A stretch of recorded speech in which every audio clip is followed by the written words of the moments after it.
Hello students, this is Amit Tiwari, your English teacher. Students, we have been studying the sixth lesson of First Flight book, The 100 Dresses, and in the previous video lecture of this lesson, we have seen that both Maddie and Peggy decided to go to Boggin Heights to find whether Wanda was still there or not.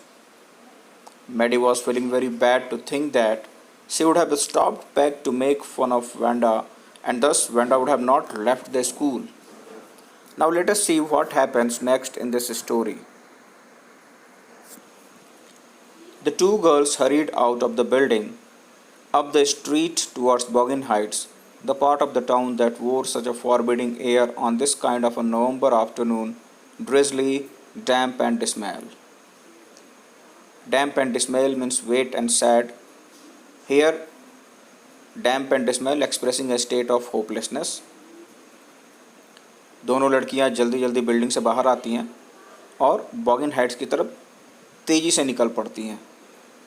और नवंबर के इस महीने में शहर के इस part में एक बहुत ही अनफ्रेंडली स्ट्रेंज सी हवा चल रही है, बहुत ब्रिजली है और एक निराशा सा दिखाई दे रहा है। चारों तरफ निराशा का माहौल बना हुआ है इस बॉगिन हाइट्स की स्ट्रीट में।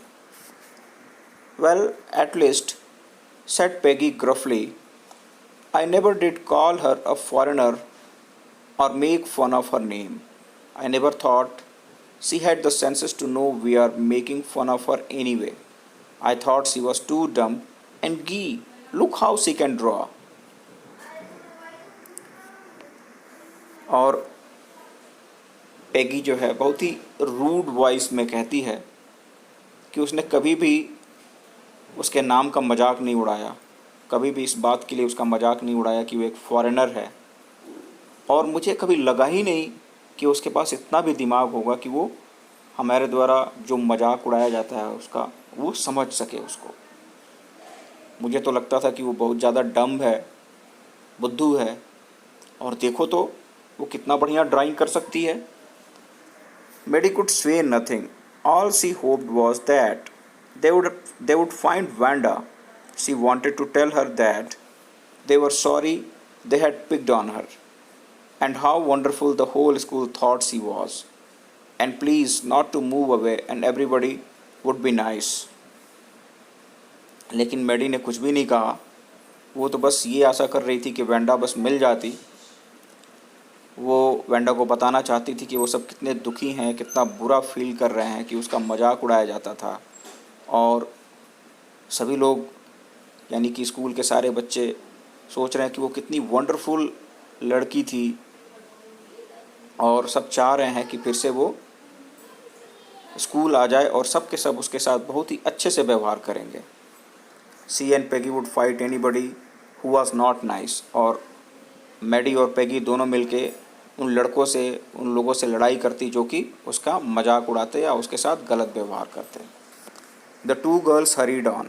They hoped to get to the top of the hill before dark.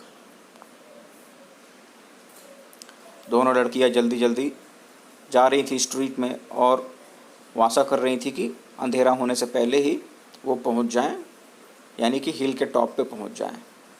I think that's where the Petronsky live, said Maddie, pointing to a little white house. और एक छोटे से सफ़ेद रंग के घर की तरफ इशारा करते हुए मैडी कहती है कि मुझे लगता है कि पेट्रोन्स्की वहीं पे रहती है। Wisps of old grass stuck up here and there along the pathway like thin kittens. The house and its sparse little yard looked shabby but clean. It reminded Maddie of Vanda's one dress, her faded blue cotton dress, shabby but clean. Here, shabby means in a poor condition due to prolonged use or lack of care. और जैसे ही Maddie जो है सफ़ेद रंग के घर की तरफ पेगी को इशारा करते हुए कहती है कि यहीं पे शायद पेट्रोन्स्की रहती हो, वो देखते हैं उस घर में जो सूखी और पुरानी घास होती है उसके गट्ठर चारों तरफ जो है फैले हुए हैं रास्ते में, और ऐसा लग रहा है कि बिल्ली की बच्चियां हैं उनको देख के।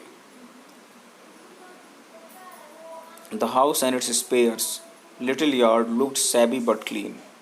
और इस घर का जो छोटा सा यार्ड है वो बहुत ज़्यादा सैबी दिखाई दे रहा है, लेकिन क्लीन है। बहुत ज़्यादा पुराना दिखाई दे रहा है, ऐसा लग रहा है कि बहुत दिनों से इसका इस्तेमाल किया जा रहा है, लेकिन फिर भी वो साफ़ सुथरा है।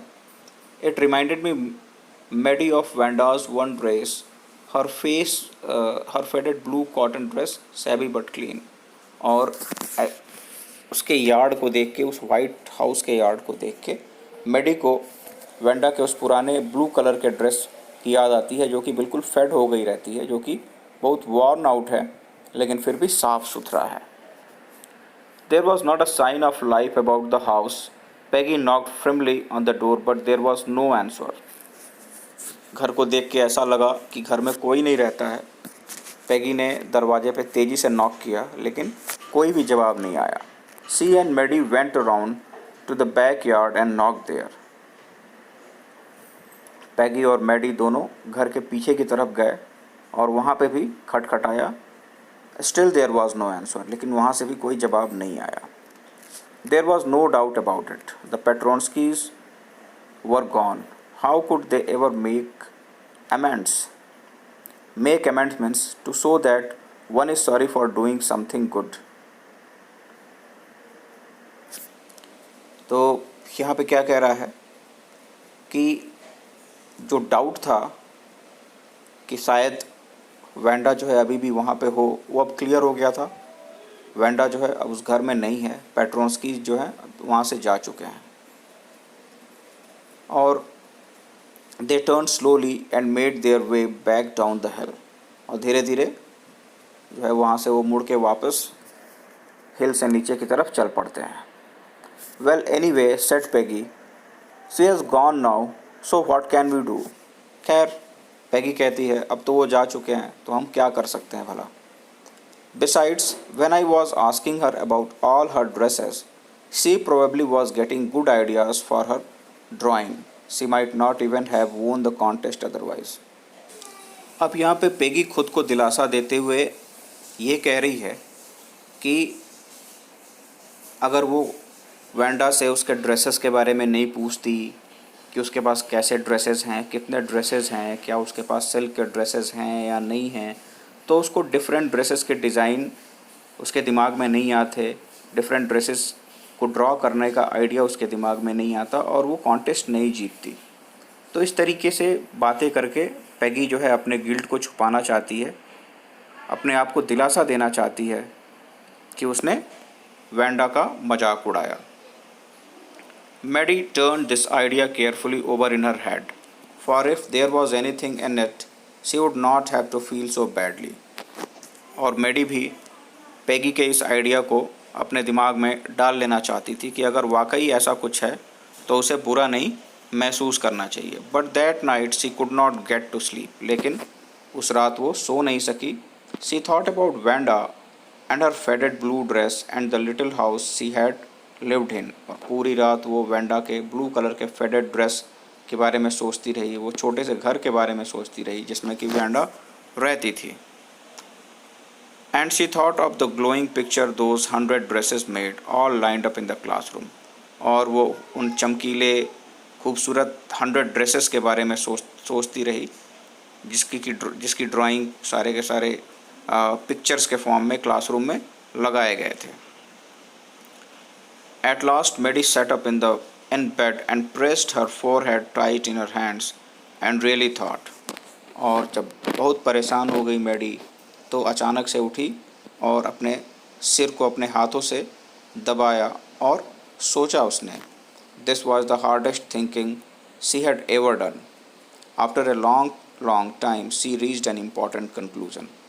बहुत देर तक सोच विचार करने के बाद आखिरकार वो एक निष्कर्ष पर पहुंचती है, एक इम्पॉर्टेंट कंक्लूजन पे पहुंचती है। She was never going to stand by and say nothing again. और अब फिर कभी वो किनारे खड़ी होकर चुपचाप चीज़ों को नहीं देखेगी, वो ज़रूर उसका विरोध करेगी।